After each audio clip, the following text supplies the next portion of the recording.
So one of the things that we talked about in a couple of the short clips this morning that I think kind of bears a separate conversation, and I have a podcast that if you're interested in this topic, you might want to listen to.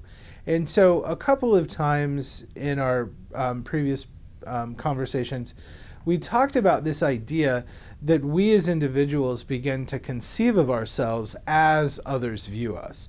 And this idea is not new. I tend to think of the experiments that were done, I think in the 1960s, where African American children were given the choice to play with white dolls or black dolls. And predominantly those children picked to play with the white dolls. I think Brown versus the Board of Education talks about how any segregation in our education system leads to a lifelong negative impact on the person who is segregated. And it's not just a segregation issue or a race issue, it's also an ability issue. And so this idea of how we conceive of others and the importance of having a positive conception of our students, of other people, is really significant, because in my teacher ed program, the chair of the department at the time, her name was Olive Burns, and the one thing that I remember her saying to us over and over and over again is that no one rises to low expectations. And to me, this meant that I have to have high expectations of every single learner I teach every single day.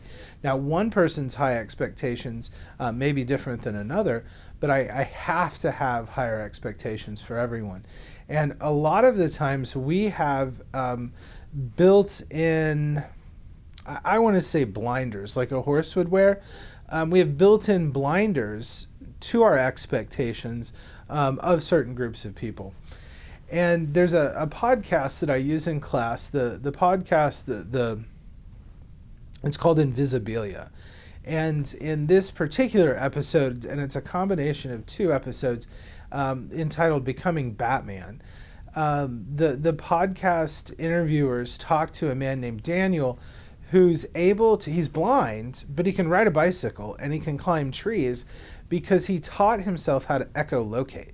So the same way that a bat uses to get around, this man is taught to do himself. So he clicks, and he's able to hear back how that noise bounces off objects so well that he can ride a bike in a street. And this podcast does a great job of showing how our expectations define reality for others. And so if you're someone who listens to podcasts, or that idea is something that might be challenging to you, something you want to explore more, the link to the podcast is below. Give it a look.